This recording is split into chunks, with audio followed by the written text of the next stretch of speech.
अस्सलाम वालेकुम। 24 carat gold और 22 carat jewellery which is better for wealth creation. अगर आप वेल्थ को क्रिएट करना चाहते हैं तो आपके पास क्या क्या चांसेस हैं। एक चांस तो ये है कि आप 24 कैरेट का प्योर गोल्ड बार ले लें, और दूसरा तरीका ये होता है कि आप ज्वेलरी ले लें। अक्सर ख्वातीन जो नीचे कमेंट सेक्शन में पूछ रही होती हैं कि हमें आप बताएं कि हम ज्वेलरी लेके रख लें, वो भी हमारे लिए फ़ायदेमंद है या नहीं है। अगर आप वीडियो को शुरू से लेके आखिर तक देखेंगे तो आपको काफ़ी ज़्यादा क्लैरिफिकेशन हो जाएगी कि ज्वेलरी में कितना लॉस हो सकता है और गोल्ड कॉइन में कितना फ़ायदा हो सकता है। आज 24 दिसंबर 2025 है और आज गोल्ड ने दोबारा से हिस्ट्री क्रिएट कर ली है।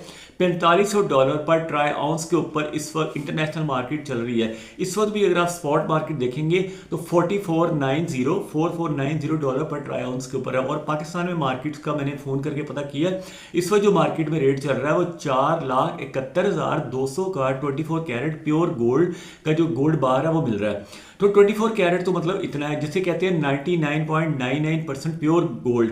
ये आमतौर पे स्विट्जरलैंड का बना हुआ गोल्ड होता है, या दुबई में भी कुछ फैक्ट्रीज बना रही हैं, फिर ऑस्ट्रेलिया के अंदर, कनाडा के अंदर, यूके के अंदर और डिफरेंट कंट्रीज के अंदर गोल्ड बार्स बनते हैं जो कि 24 कैरेट होता है। अगर पाकिस्तानी गोल्ड बार्स की बात करें तो पाकिस्तान में भी एक तेजाबी गोल्ड यानी पठूर गोल्ड बोलते हैं, तो वो बिकता है, लेकिन वो होता है 99.5% या 99.4%, इस तरह करके उसके अंदर कुछ मिलावट रह जाती है क्योंकि वहाँ पे इतनी अच्छी मशीनें नहीं हैं। लेकिन अगर आप स्विट्ज़रलैंड में जाते हैं या दुबई में जाते हैं तो वहाँ पे जो मशीनें लगी हुई हैं वो 99.99% प्योर गोल्ड को निकाल लेती हैं उसमें से। और गोल्ड की प्राइसेस आपको पता ही होगा, पिछले 25 सालों में 75 गुना उसकी प्राइस में इजाफा हुआ है। 2000 में 6,000 रुपये तोला था और आज 4,71,200 के ऊपर 24 कैरेट गोल्ड है। अगर अब आप आ जाए 22 कैरेट की तरफ, 22 कैरेट जो गोल्ड है ना, आज के दिन वो मिल रहा है 4,32,000 रुपये का तोला। क्योंकि 22 कैरेट जो होता है ना, वो होता है 91.6% प्योर और 8.5% उसके अंदर कॉपर की, निकल की, चांदी की या टिन की मिलावट होती है। कॉपर, निकल, टिन, चांदी, इस तरह की चीज़ें मिला के उसके अंदर जेवरात को बनाया जाता है, टांके लगाए जाते हैं। और एक और काम किया जाता है कि ज्वेलरी के अंदर जो नग लगाए जाते हैं ना, जो जिसे कहते हैं पत्थर, स्टोन्स, जो स्टोन चाहे किसी भी किस्म का स्टोन हो, उसकी प्राइस शुरू में तो सोने के रेट के ऊपर ही तोलते हैं। जैसे आप मिठाई लेने जाते हैं ना, तो मिठाई का डब्बा भी मिठाई के रेट में तोल देते हैं, इतने मतलब बेईमानी करते हैं। सेम गोज विद ज्वेलरी के अंदर भी वो पत्थर जो होता है वो बाद में 1 रुपये का भी नहीं बिकता। वो उन्होंने कौन सा डायमंड या कोई रूबी या कोई महंगे डायमंड तो नहीं लगाए होते ना वहाँ पे, कोई महंगा ऐसा पत्थर नहीं होता जो बाद में बिक जाएगा, महंगा होकर बिक जाएगा, नहीं। तो वो बिकेगा बिल्कुल ज़ीरो बेटा ज़ीरो। और लेकिन जब आप ख़रीदने जाते हैं ज्वेलरी तो वो आपको पत्थर जो है वो सोने के रेट के ऊपर यानी तकरीबन 4,71,000 रुपये का तोले के हिसाब से पत्थर दे रहे होते हैं। वो डायमंड तो नहीं है जो इतना महंगा है, ठीक है ना।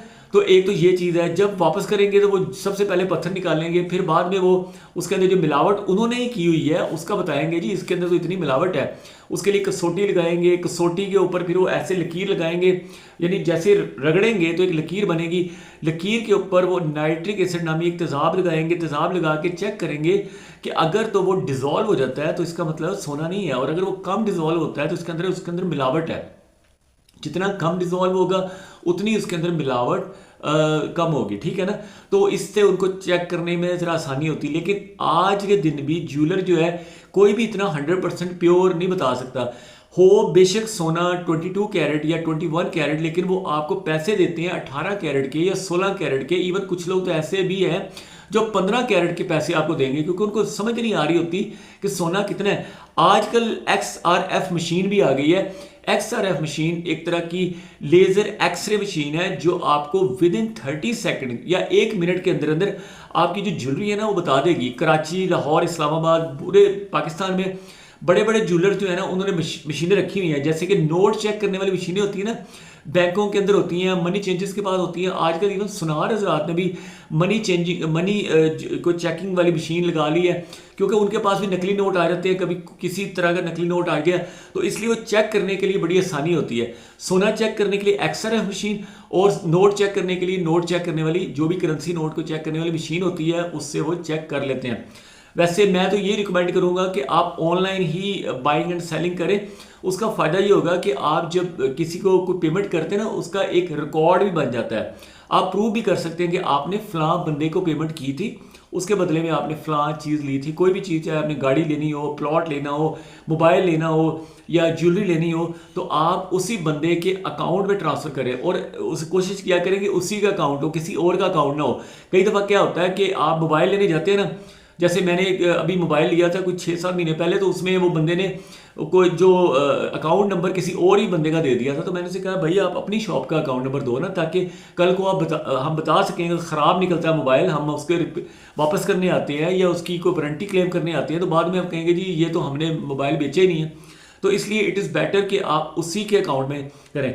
अब आप आ जाए जी, 18 कैरेट जो होता है ना, वो 75% प्योर होता है। वो 3,53,000 रुपये के हिसाब से वो बिकता है वापस जब जाते हैं। अब आप आ जाए जी, 22 कैरेट के हिसाब से आपने ज्वेलरी खरीदी, तो 22 कैरेट का रेट आज का दिन है 4,32,000 रुपये का। फिर वो 5,000 रुपये आपसे पर तोला मेकिंग चार्जेस लेंगे। वो कहेंगे जी हमने एक मजदूर को या जो भी जो कारीगर है उसको 5,000 रुपये तोला एक मजदूरी देनी है, ठीक है, वो भी काट लेगा। फिर वो कहेगा जी मैंने 8,000 रुपये इसके ऊपर पॉलिश देनी है, क्योंकि वो जो रगड़ते हैं ना एंड पे ज्वेलरी को डिज़ाइन बनाने के बाद रगड़ते हैं, 8-10 हज़ार रुपया उसका भी ले लेते हैं। अगर वो 8,000 रुपये पर तोला भी ले तो टोटल 4,45,000 रुपये का एक तोला वो आपको देगा जब वो आपको 22 कैरेट करके सोना बेचेगा। बेशक वो दे 18 कैरेट ही रहा हो सकता है वो 17 कैरेट दे रहा हो। बाद में जब आप बेचने जाएंगे उसी को दें तो वो हो सकता है आपको 18 कैरेट या 19 कैरेट के पैसे दे दे। मेरे साथ तो हो चुका है। हमने एक बहुत पुरानी बात है, 15-16 साल पहले एक ज्वेलरी एक शादी फंक्शन के लिए चाहिए थी, तो वो ज्वेलरी जब हमने ली तो 22 carat plus polish plus making के उसने हमसे पैसे चार्ज किए। जब हम उसके वापस करने गए, हमें जब ज़रूरत थी, एक किसी भी मजबूरी के तहत एक ज़रूरत थी, तो हमने जब बेचा तो वो ज्वेलर ने हमें, उसी बंदे ने हालांकि हमें बेचा था, तो उसने 18 कैरेट के पैसे लगाए। तो मैंने उसको बड़ा कहा, लेकिन वो कहता है जी 2 माशिया तो हमने काटनी। मैंने कहा आपसे ही तो हमने खरीदा है, फिर क्यों काटनी।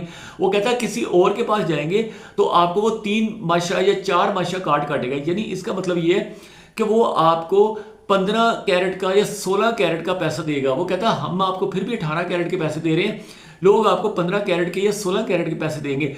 तो मकसद ये है कि इस तरह का आपके साथ धोखा हो सकता है। जब आप खरीदेंगे तो 4,45,000 रुपये आपको देना पड़ेगा, जब आप बेचेंगे तो 3,53,000 रुपये आपको मिलेगा। तो कितना लॉस हो गया?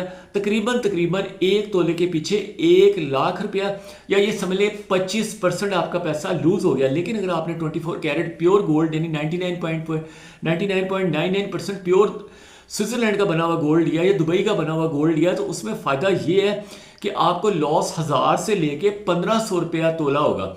अगर आप लोकली रिफाइंड यानी देसी पठूर गोल्ड भी लेते हैं ना, जो आपको कराची में, लाहौर में, इस्लामाबाद में, फैसलाबाद में, मुल्तान में, उनके जो लोकल जो रिफ़ाइन किया हुआ ज्वेलरी है, यानी पुरानी ज्वेलरी उन्होंने रिफ़ाइन की है या दुबई से बना हुआ गोल्ड लिया उसके फिर पीसेस बनाए, वो जो पठूर बेचते हैं ना, तो उसके अंदर थोड़ी सी मिलावट होती है। वो मिलता भी सस्ता है। यानी फ़र्ज़ किया आज के दिन आपको 4,65,000 रुपये का फ़र्ज़ किया पठूर गोल्ड मिलेगा। जब आप वापस करने जाएंगे तो 4,64,000 रुपये में वो दोबारा आपसे खरीद लेंगे। सिर्फ 1,000 रुपये का लॉस होगा। प्योर गोल्ड में आपको 1,000 से 1,500, बाज़ का 2,000 रुपये का भी लॉस होता है, और बाज़ का पैकिंग का भी 1,000-1,500 वो एक्स्ट्रा ले लेते हैं। लेकिन जो होता है ना पठूर गोल्ड, उसमें सिर्फ 1,000 रुपये का लॉस होता है पर तोला। लेकिन अगर आप ज्वेलरी लेते हैं तो आपको 1,00,000 रुपया एक तोले के पीछे लॉस होता है। यानी कहाँ 1,000 रुपये तोले का लॉस और कहाँ 1,00,000 रुपया तोले का लॉस। इसलिए आपने अगर लॉन्ग टर्म में वेल्थ क्रिएट करनी है, लॉन्ग टर्म के लिए सेविंग करनी है, तो आपको हमेशा गोल्ड बार्स यानी 99.99% प्योर गोल्ड ही खरीदना चाहिए। मेरे वीडियोस होते हैं एजुकेशनल। मैं आपको कभी भी रिकमेंड नहीं करता कि इस रेट पे बाय करें या सेल करें। It is up to you. आप ये क्वेश्चन, मैं आपसे रिक्वेस्ट करूंगा कि ये क्वेश्चन ना किया करें, क्योंकि ये क्वेश्चन इन माय व्यू सही नहीं है। जब आपका दिल करे, जब आपका दिल माने, उस वक्त आप जो भी चीज़ खरीदना चाहें वो खरीदें। मिसाल के तौर पर आप एक मोबाइल खरीदने जाते हैं, वो मोबाइल वाला आपको कहता है जी ये मोबाइल 5 लाख रुपए का या 7 लाख रुपए का। अगर आपकी जेब में पैसे हैं 7 लाख रुपया, तो आप मोबाइल खरीद सकते हैं।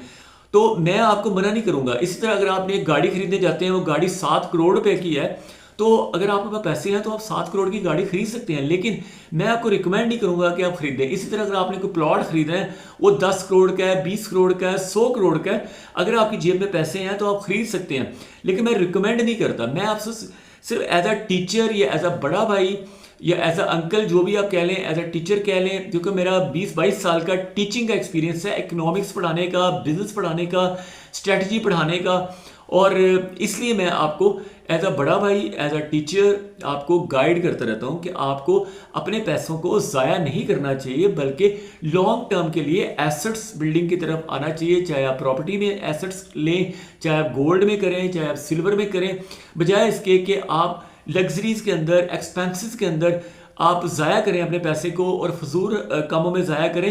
इट इज़ बेटर कि आप पैसे को सेव करें अपने फ्यूचर के लिए। जब आप 60 साल के होंगे, 70 के होंगे, जब आपको इलाज के लिए ज़रूरत होगी पैसों की, उस वक्त आपका कोई भी हेल्प नहीं करने, तो इट इज़ बेटर कि आप कुछ सेव कर लिया करें। ठीक है, thank you watching this video. अल्लाह हाफिज़।